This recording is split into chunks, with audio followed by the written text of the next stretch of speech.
Senator McCormick.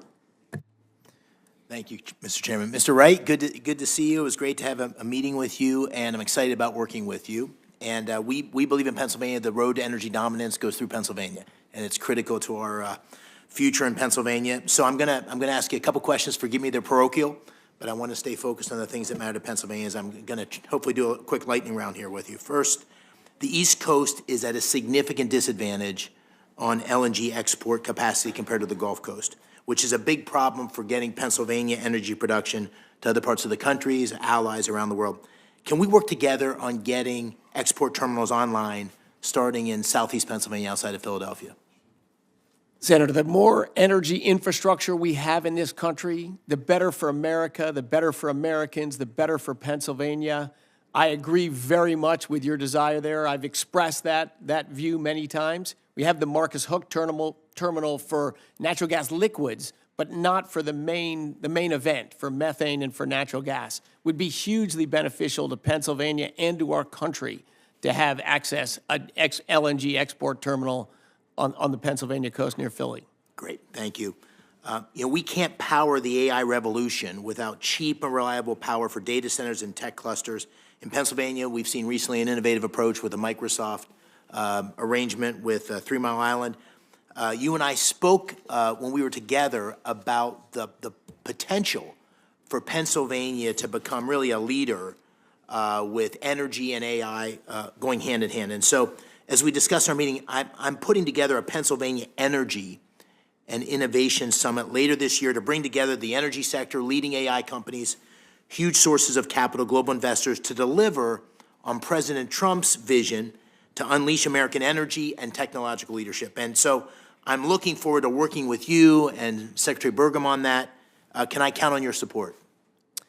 We had a great dialogue about that, Senator, and absolutely you can count on my support. It's a great way to frame this issue. We want to build a new American industry in artificial intelligence, and we want to lead the world in that industry. And boy, for our economic and national security, we better.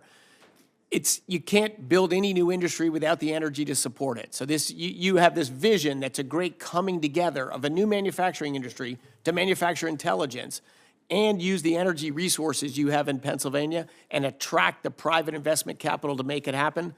I'm all in on that. Thank you. Finally, we have a major opportunity in Pennsylvania to leverage our natural gas resources and carbon capture and storage technologies to produce blue hydrogen. Will the Trump administration, with your leadership, ensure that federal support for the hydrogen development does not disadvantage blue hydrogen projects? Senator, I know of what you speak, but I would say too early for me to speak about trade-offs between different technologies and all that stuff, any commitments there. I will say again that the president, who I hope to be honored to serve, is very passionate about energy, about growing American production of energy, with the end, not just for energy in itself, but to enable better lives for Americans, stronger power, economic and political security for our country. Yeah. Everything part of that mission, I think you'll see this administration's support. Great. And finally, the Office of Fossil Energy has a storied history of driving innovations in the industry, including contributions to the shale revolution. One of the major labs is in Pittsburgh. How can we, as you take leadership, if confirmed at the helm here, revitalize this office to focus on the next generation of fossil fuel innovations? Yes, again, fossil fuels, again, who've powered the world throughout all of my lifetime and will continue to do so, has somehow fallen out of fashion and out of favor. So even though it's a critical technology for us, there's been less interest to invest in it, less interest to talk about it. I don't share those aversions. I'm all about new technology to improve energy sources across the board, of course, including hydrocarbon energy sources as well. One of the things the senator from Alaska said, which I'm excited about too, is you're an innovator, you're a scientist. One of the consistent trends we've seen over the past decades is the reduction in carbon emissions as a consequence of technological innovation. So by developing these innovations, we have more national security, we have greater economic growth in places like Pennsylvania, and we have a cleaner environment. What energy innovations are you most excited about given the trends that you're seeing?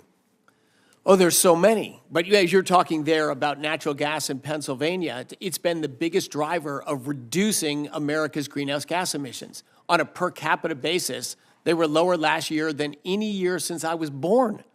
Like, think about that. This isn't a recent trend. This is any year since I was born, and everyone knows my age now. So I'm not going to say it, but everyone knows it since it's my birthday. But thank you, Senator. Oh, you're going to end on a happy birthday. Thank you. Thank you.